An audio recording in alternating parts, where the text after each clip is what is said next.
Hey, what's up, everybody? I'm Waller's Wallet, and back when the CARES Act was passed, I talked about how federal student loan payments were being suspended until September 30th. But nothing's been finalized for extending or not extending these benefits. But for current student loan holders, there is some good news for you. Now, I'm first going to start off by saying I'm not getting into politics here. I'm only bringing you the information. And if you want a simple way to help out the channel, consider hitting that thumbs up button. Also, don't forget to subscribe to the channel and turn that bell notification on as well so you don't miss out on future videos. Now, Donald Trump signed an executive order extending the federal student loan payment suspension timeframe.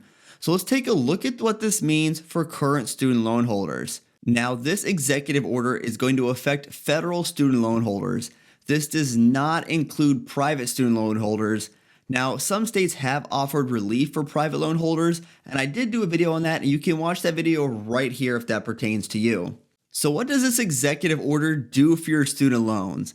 Now, originally, when the CARES Act suspended federal student loan payments, it was only until September 30th, at which point loan repayments would begin again.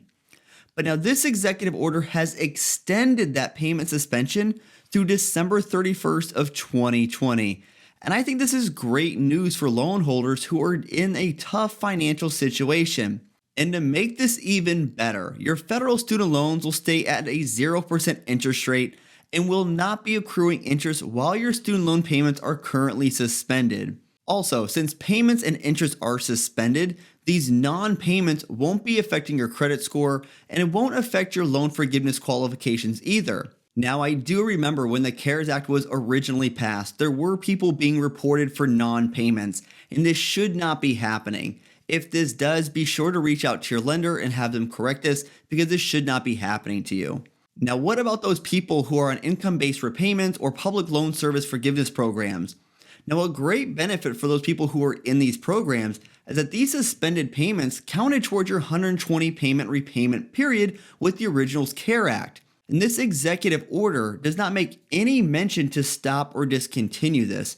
So this leads me to believe that these suspended payments will still count towards your repayment period since this was in the original act. And since the CARES Act was originally passed back in March, some of you out there have had 9 or 10 payments count towards that repayment time frame, and that's going to save you some money. So you don't need to make payments here, and this should still count towards your repayment period, which is really great to see. But I would keep an eye on your account as well to make sure that it's counting for you. And if you are part of these repayment plans, I would not be making any payments since there's no benefit for you. But what about if you're someone who's on a standard repayment plan? If you are on a standard repayment plan, your payments are suspended as well, and you're not required to make payments unless you want to. And if you're someone who has student loans and can afford making payments on them right now, I think this is something you should absolutely keep doing because the loans are set at 0% interest for a total of about 4.5 more months.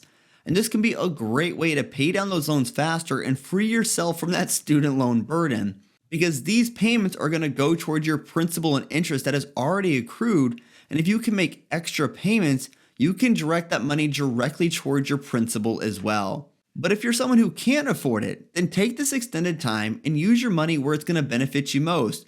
Food, rent, other necessities, because your loans aren't accruing interest and there isn't any negative marks going to be on your credit report, so do what you need to do. Then, this extension should also help people who are having their wages garnished.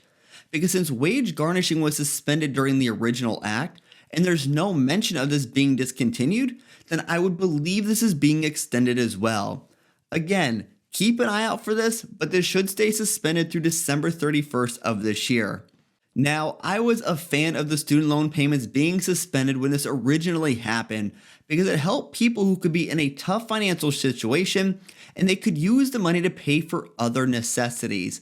And hopefully, this extension helps make people's life a little bit easier during this difficult time. And remember, I do think if you can afford it, keep making payments on your loans and knock them out just a little bit faster if possible. So tell me, what do you think of this extension?